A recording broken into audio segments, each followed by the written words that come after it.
but I'm currently researching the education of teachers. So how do we, what teachers need to know to become good teachers, and how teachers continue their development um, independently beyond the university walls, in a way that they become more effective teachers and they can improve their practices.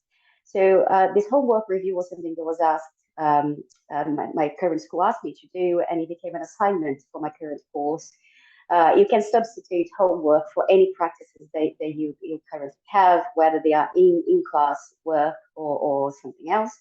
But I'm going to focus a lot on homework, and then show you a framework on how to promote perhaps continued professional development independently in your own time. So this is my research, and it was part of an assignment I did this past academic year.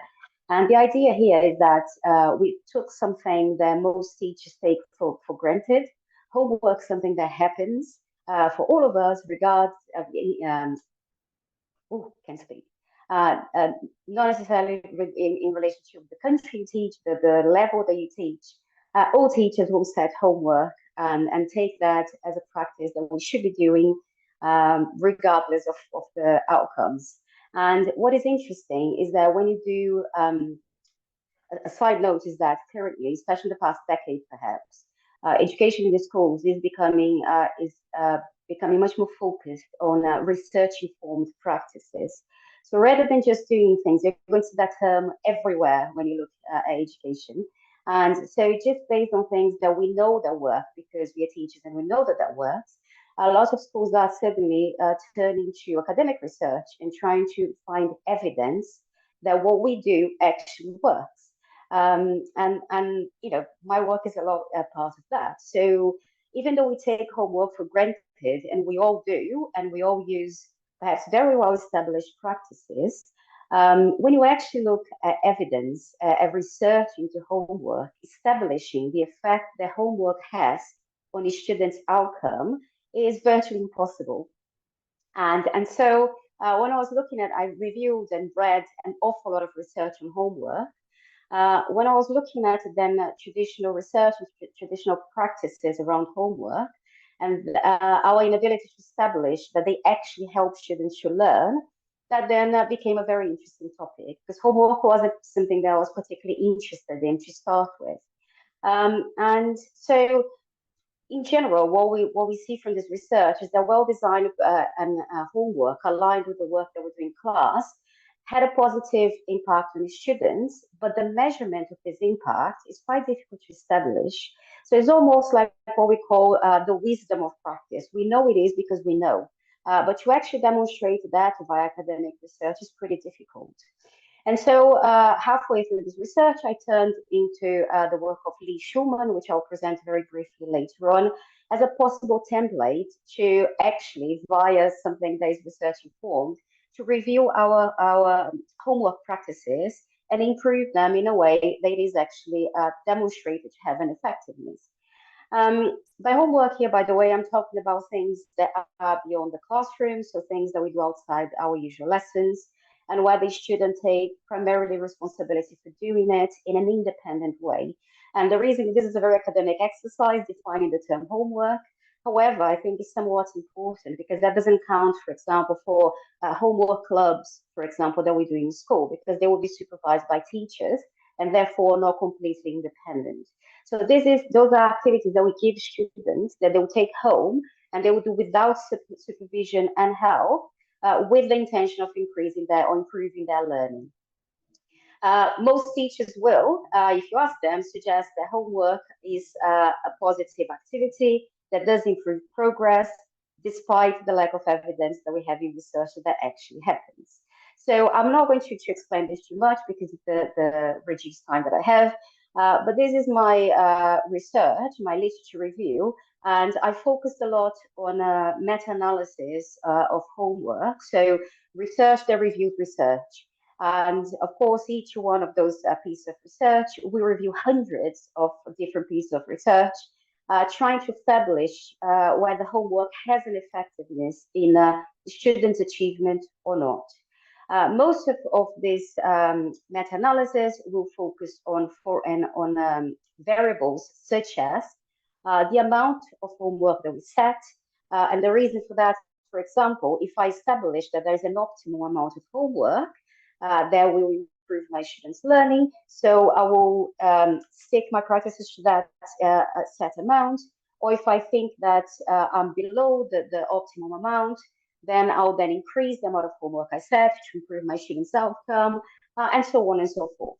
So they all measure the amount of homework set, the time they students spend on doing this homework, the age of these students. So, for example, evidence would suggest that the younger students benefit less from homework than older students. And some confounding variables such as the situation at home, supportive parents, or the lack of supportive parents, etc., etc. And the general conclusion for all the meta-analysis that I had a look at is that even though every now and then you find some research that supports the use of homework, in general, the evidence is very contradictory.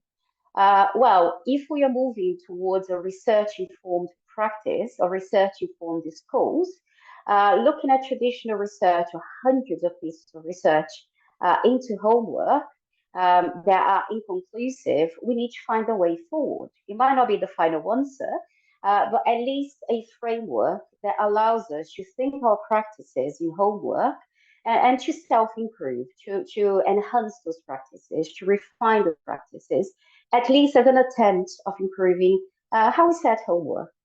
And so by doing that, I came across Lee Schumann's work. If you ever have a look at teachers' education, it's almost impossible to avoid Lee Schumann. So he talks about teachers' knowledge, so what sort of knowledge teachers need to become effective. And by using this types of knowledge, you can also have a look at your own work and evaluate, analyze, or think, reflect whether your practices are incorporating, accommodating these types of knowledge. So the first one is called subject matter content knowledge, and very simply put, is your expertise in your own subject. So, for example, I'm a teacher of psychology. How much do I know of psychology? What is the knowledge that I have of research in psychology, of evidence in psychology, of the main ideas, approaches, etc., etc. So, what is your expertise in that subject? And I think some of you might have experienced that, depending on what level you teach of your own subject, not necessarily because you don't know the subject, but because of the type of content that the curriculum requires you to know. Every now and then we have to go and tidy up, sorry, our own knowledge. So every now and then we need to go sometimes and review some ideas or reread some research, so that the expertise that we have in our subject, whilst it's not the end goal here, it is essential, according to Schulman, for us to become effective teachers. The second one is perhaps the most important concept that he introduces, which is called pedagogical content knowledge. So based on our expertise on our subject, how much, and I'll just focus on the things that are involved, how much are we able to translate the subject knowledge that we have in a way that is actually teachable? So, for example, that would be when we differentiate the expert in a field from a teacher. We know that there's some incredible experts in various fields that are completely unable to translate their ideas in a way that students can actually understand. So Schumann will propose that the pedagogical content knowledge is our expertise in making specific or specialized content understandable to, for example, in my case, secondary school children. So what is my ability of sometimes using analogies, metaphors, explanations that will translate well my content? And finally, Schumann will propose curricular knowledge, which is my very broad perspective in terms of the structure and planning in teaching that I have. Let's say, for example, in psychology, we run a course of 2 years, with an A-level that goes across 2 years. So do I have a broad perspective of, for example, how the essential skills are developed throughout those 2 years, or how perhaps content that is learned in the first year feeds into the content that is learned in the second year? Can I make those links? Do I have this broader perspective? Can I plan long term? So hopefully this is clear. So I got those three main types of knowledge that Schumann proposes, and I apply that to attempting to enhance homework practices.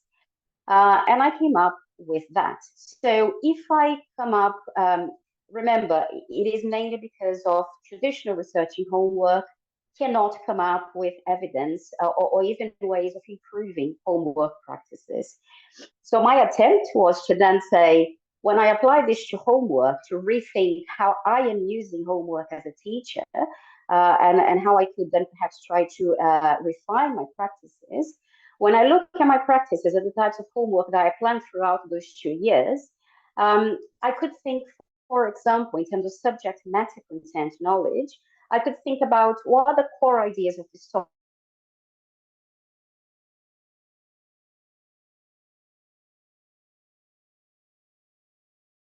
trying to teach. So it's a quite interesting thing to ask teachers because they will say that the nature of science is slightly different depending on who you ask. The second one is pedagogical content knowledge then. So how do I translate those ideas to my students via the practice of homework? And how is my homework, the task I chosen for that specific topic or idea, making it easier for my students to understand or reinforce the ideas I want them to learn?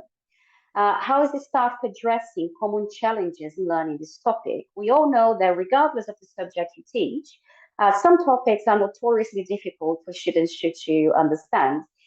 So when I choose a type of homework, what is a puzzle, a crossword, an essay writing, is the homework addressing, being able to address the challenge of them learning that specific topic?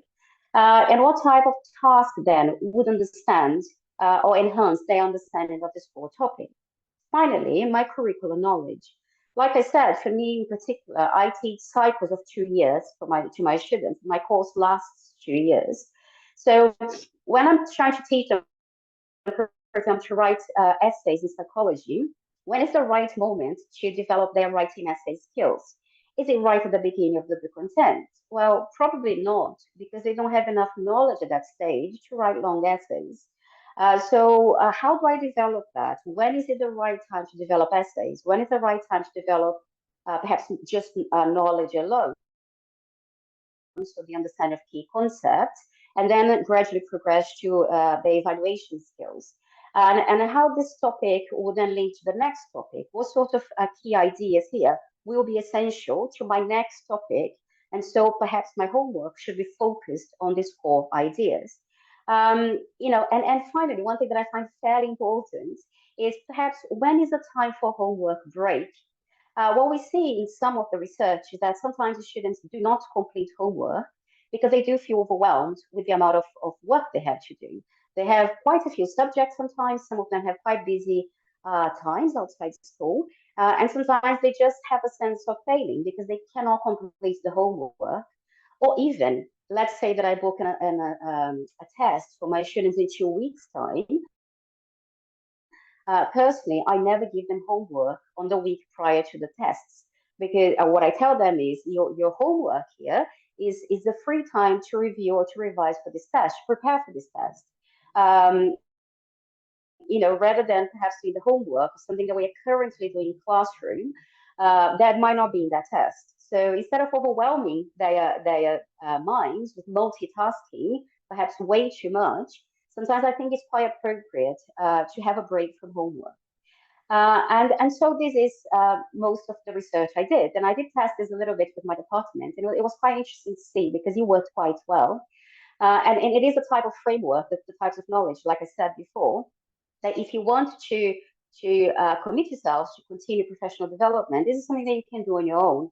In anything that you do in the classroom, not just about homework, but for example, in the structure of your own lessons in school, perhaps on extracurricular activities that you plan, perhaps on the way you think about education when you're planning, the broader curriculum for your students. I'm quite conscious I've run out of time here, but when I received the briefing for this event, one thing that I felt that I could squeeze in at the end is the fact that those are some questions that you can reflect on. But one thing that I reflected on is I understand that you might have seen Passan saying, most of my years, especially my school years, was spent in Brazil, where I studied in a school that I definitely had absolutely, we didn't even have a computer in my school. So we definitely could not show them PowerPoints or anything fancy, or, for example, even photocopy worksheets for the students to complete. And so one thing that was quite difficult for me to transition from a teacher in Brazil to a teacher in the UK was that I felt quite intimidated by coming to schools here and seeing the overwhelming amount of resources that we have in here. However, throughout the years here, I've been here for 15 years teaching. Throughout my years here, one thing that I realized is that the single most important aspect that schools have, or resources schools have, are the teachers. And so the teacher development, that the competence of teachers, the ability that teachers have to translate difficult content to students, does not necessarily depend on worksheets and PowerPoints. And just to make a point, I had a look, I have those 4 pictures for you, and I highly encourage you to have a look and try to guess. The 4 pictures here, 2 of them are from very fancy private schools in the UK. 2 of them, one of them is the school I studied as a teenager, and another one of them is from a developing country. And if you really have a look at those schools, you're going to see that the classroom itself doesn't really have much of a difference. I'm not at all diminishing the other issues that come, from behind the scenes. But the classroom itself really doesn't change much, and that is something that with the years really surprised me. Um, yeah, I don't know if you already can guess, but the top left and the bottom right are from private schools in the UK.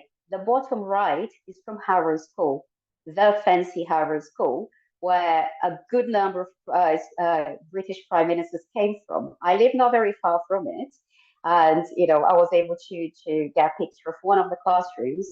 The top right is obviously a comprehensive school in Brazil, so a state school in Brazil, and the bottom left is my secondary school. And all you can see is that we have tables, chairs, 4 walls, and a whiteboard. And again, I'm not diminishing the social issues that come from behind it, but I felt that I should say that. And this really made me think about something a professor that I had in Brazil told me when I was moving here. He told me that, always remember that. The abundance of resources frequently coincides with efficiency and competence. So essentially what he was telling me was stick to the essentials. You don't need a bunch of resources and worksheets and fancy interactive whiteboards to become a very, very competent and effective teacher. So I'll finish here. Thank you very much.